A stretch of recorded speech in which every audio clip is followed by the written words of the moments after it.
होने होने तार का और चल जाए तार के। हाँ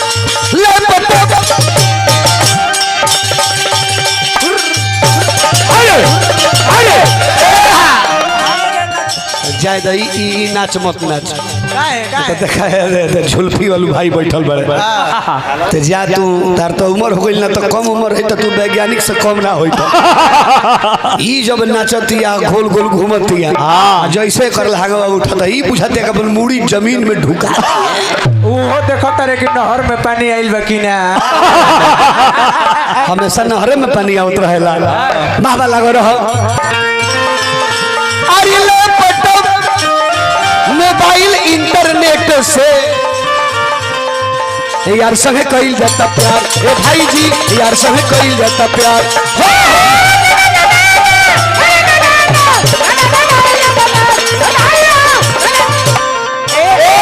कहे रामा शंकर अबहु से चेता तो कहे रामा शंकर चेता ना तो हो जाए बहु रंगी रे दुनिया चला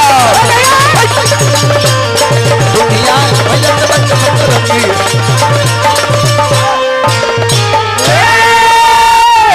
5 से 7 मिनट काहे के देखिए कथा प्रसंग के होके पुरानिया लोग सुनता नैका भाई लोग ना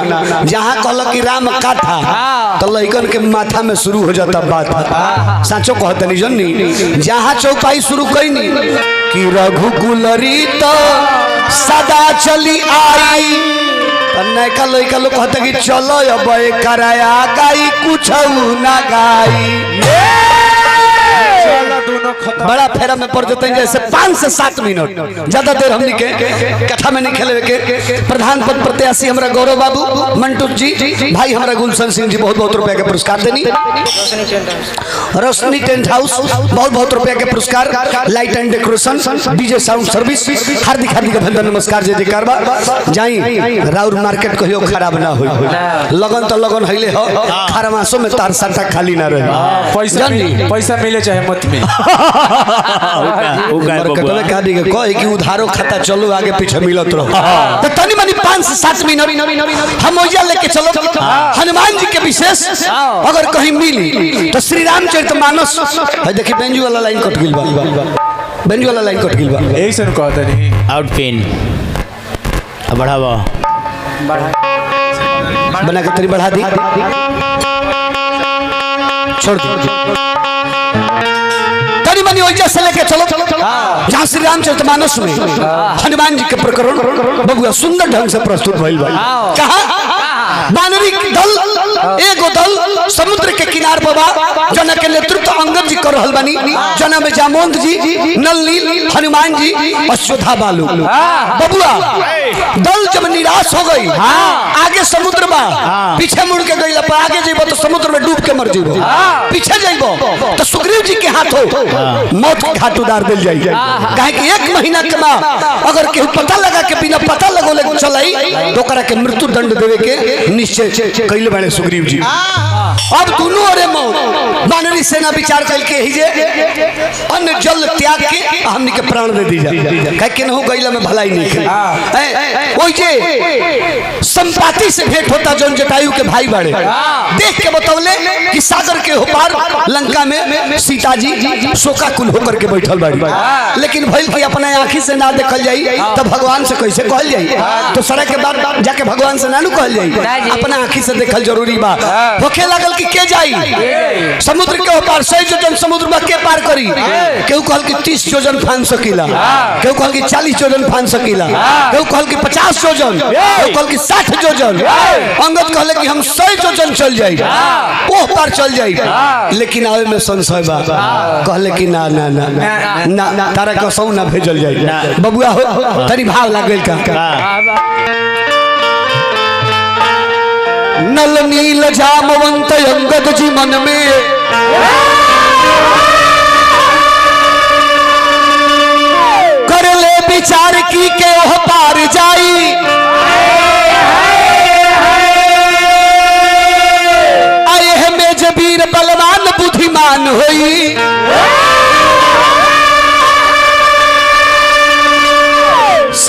माँ सीता के सुधिया ले आई। अब देखिए अंगद जी कहते रहे कि हम जा सकीला लेकिन आवे में संशय बा। जामोहन जी कहले कि हमर जवानी रही तो हम चल जैती चलती कोनो बड़ भारी बात ना रहे, लेकिन अब बुढ़ापा आ गई तो तनी चौपाई में कहते रहे बबुआ का कि अंगद कहाई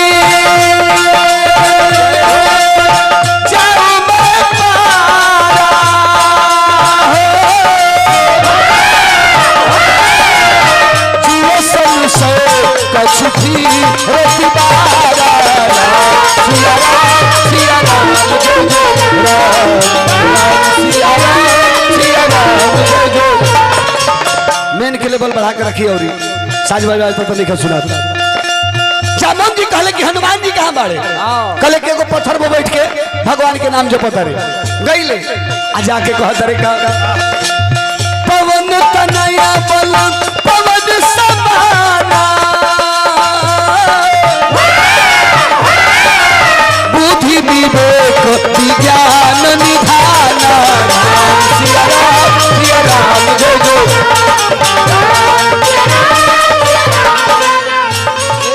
कवन सो काज कठिन जग माही जो नहीं हो तात तुम पाही। सिया राम जय जय राम। जामोहन जी बल के याद दिलौले और जब एक बात कहले कि राम काज लगी तब अवतारा। हे हनुमान जी आपका जन्म आपका अवतार ही भगवान राम के कार्य के लिए हुआ है और भगवान का कार्य बिगड़ रहा है, आप चुपचाप बैठे। हनुमान जी उतने बात सुन ले। राम काज लगी तब अवतारा सुनत ही भयो पर्वताकार। सुनते पर्वत के समान शरीर हो गई, सिंह के समान गर्जना करे लगले, शरीर सोना चम चम चमके लागल। कहले कि जामोहन जी बोली लंका जाके रावण के मार के ओकर सेना समेत संहार करके आ लंका को उखाड़ के ऐजले के धो दी। बोली जामोहन जी कहले कि ना हनुमान जी अरे वह समर्थवान बानी समर्थ बा, लेकिन ई काम नहीं करे के खाली देख के माई के पता लगा के आज चली आवे के बाद। हनुमान जी कहले कि ठीक बा जय श्री राम कह के हनुमान जी उड़ान भर देले। बबुआ हो जही गिरी चरण दे हनुमंता चले सुगा पाताल तुरंत।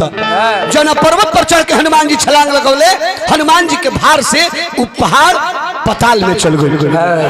बबुआ हो तनी भाव लग गई का तनी बढ़ जा मास्टर। सीबी सिंह जी भाठा मालिक बहुत बहुत रुपया के पुरस्कार दिल बनी 100 रुपया के हार्दिक अभिनंदन नमस्कार जय जयकार आशीर्वाद के चाहना करता नहीं जा। हनुमान जी महाराज चल दिले का तो चल ले लंका बानर आलोक के सिर नाई के तो चल ले लंका बानर आलोक के सिर नाई के का तो हृदय धरी रघुराई के ना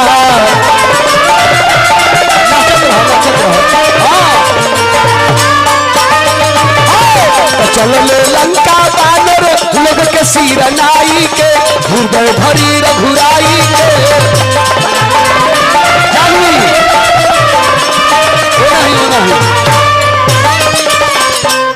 हम गाई तो है मत हो वो नहीं रही हो हनुमान जी को लहसुन प्याज ना चले वो नहीं रही हो। अब तो तारा कैसे नचाओ तनी के लइकन के मन झुराई रही नौका भाई लोग तनी झुराई नहीं तारा के देख के आना तो हनुमान जी के प्रसंग में नचनिया के कोनो काम नहीं के तनी दूसर देवता हमें देखो उनका हथियार से सभे के डराए के चाहिए। हनुमान जी के हथियार में सलाई रिंच हो देखो कहीं सेट हो जाला गादा गादा हनुमान जी के गादा जोन हनु उस सलाई रिंच हो। अब जब हनुमान जी समुद्र के ऊपर उड़े लगनी समुद्र देव जाके मैनाक पर्वत से कहले कि मैनाक निकल ऋण से उऋण होके के समय आ गया। यही हनुमान के पिता पवन देव तार रक्षा कैले जौना से तार पंख सलामत बा समुद्र में लेके छिपा दे न तो तोहरो पंख कटा जाए जन घरी सारा पर्वत के पंख कटात रहे उठ आजा हनुमान के विश्राम तो भगवान राम के कार्य खातिर जाता रहे मैनाक पर्वत अइले आओ कले की कुछ देर आराम कली हनुमान जी छुएले हनुमान तही परसा कर पुनि किन्ह प्रणाम राम काज किन्हे बिनु मोहि कहाँ विश्राम हनुमान जी आगे बढ़ गए तब तक ले देवता लोग सोचल कि हनुमान लंका में जाता रे निशाचर बलवान बाड़े धूर्त बाड़े कपटी बाड़े हनुमान जैसे कुशल है कि नहीं है इनकर परीक्षा ले जरूरी बा तो सांप के महतारी सुरसा के परीक्षा लेवे खातिर हनुमान जी का लगे भेज दिलो बबुआ हो और सुरसा आके हनुमान जी का बड़की मुंह बाके खाड़ हो गई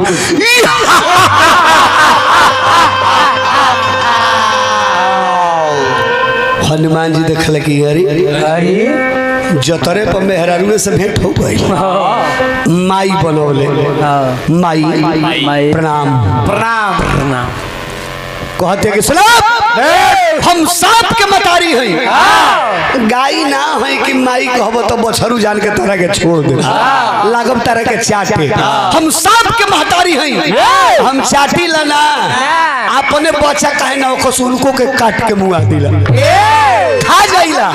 सांप के मतारी हैं सुरसा नाम अहिन के माता पठैनी आई कही तही बाता आज सुरन मोहिदिन नहारा सुनत वचन कह पवन कुमारा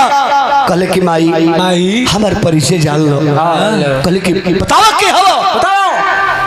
तो हनुमान जी कहता रे बहुत पुरान फिल्मी धुन लागल मास्टर कोमल कि झिलमिल सितारो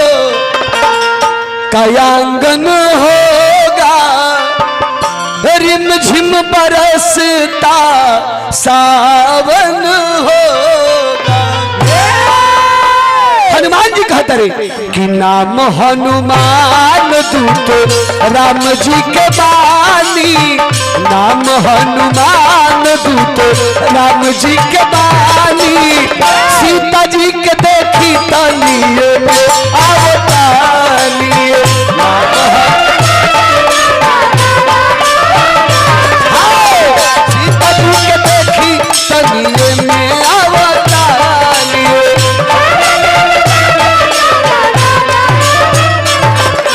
बात सफैया कहिला ये मैया झूठ न तनिको जानी बात सफैया कहिला ये मैया झूठ न तनिको जानी नाम हनुमान दूत राम जी के बानी सीता जी के देखी तनिए में आवतानिए हनुमान दूत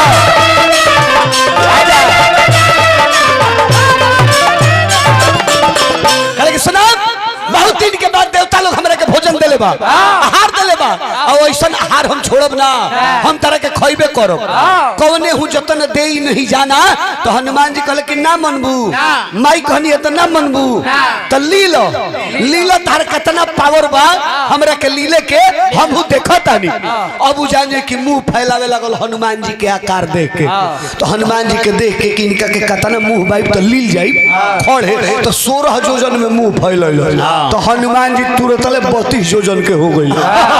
वो जितना मुंह फैलले भी ओकरा ले दोगी ना 16 जोजन मुख दे है वो तुरंत पवन सुत 32 भयो अब हनुमान जी के आकार देख के सुरसा मुंह फैलावे लागल हनुमान जी 32 जोजन के भइल तो उनको ले बड़ मुंह फैले जस जस सुरसा बदन बढ़ावा तास दूर कपि रूप दिखावा हनुमान जी ओकर मुंहवा के आकार ओकरा के देख के और ओकरा ले दोगुना हो चल गइल अब मुंहवा फैलावत 100 जोजन क लेलो 100 जोजन माने 400 कोस 400 कोस माने 1200 किलोमीटर 1200 किलोमीटर में खाली 7 जोजन तही आनन किन्हा तो हनुमान जी जब बुद्धि लगौले का देखले कि 100 जोजन में मुंह फैलले बे होके के तो हम 200 जोजन के हो जाई लेकिन लीले बिगड़ जाई अब 100 जोजन समुद्र बा 100 जोजन मुंह फैलले बे हम 200 जोजन के हो जाई तो एगो गोड़ एह पार एगो गोड़ ओह हम ही 200 जोजन के हो जाए तो समुद्र से बड़का हम ही हो जाए लीला बिगड़ जाई हनुमान जी बुद्धि लगौले छोटी चुकी हो गईले अब मुहवा बोले भी नु ओकरा मुहवा में टप से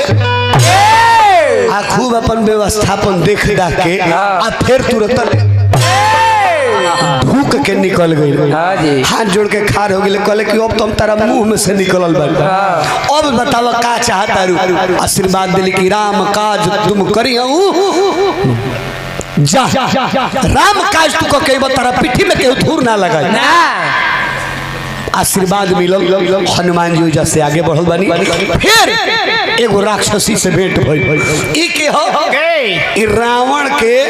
ई जान जाए कि ई रडार रहे, एकरा भी ऐसन यंत्र रहे कि जे उड़ के जाई आकाश से और उनकर परछाइयां पानी पाई तो परछाइयां ध लेत रहे। आ परछाई धरे के माने कि उनकर गति रुक जाई, उहे धरा गइले, परछाइयां पर उनका के ध ले आ घींच के मुंह में डाल के खा जाए। ओकर नाम रहे सिंहिका। हनुमानो जी उड़ के जात रहे है, को परछाई पानी पर धोले और हनुमान जी के गति रुक गई और लागल खींचे। हनुमान जी जाए लगले नीचे। हनुमान जी देखले कि कौन यंत्र का लाग गई भाई, जात रही आगे जाए लगनी नीचे। हनुमान जी देर ना कइले चिन्ह गइले कि राक्षसी ही हो। मरले महमंड चूर हो गई। ताही मारी मारुत सुतवीरा बारी भी पार गयो मत धीरा। तहां जाई देखी बन शोभा गुंजत चंचरीक मधुलोभा। नाना तरु फल फूल सुहाए खग मृग वृंद देखी मन भाई। लंका में हनुमान जी पहुंचल बनी। कथा के जे विराम देता नहीं हम तब तनी नायका भाई लोग लाए देखी तो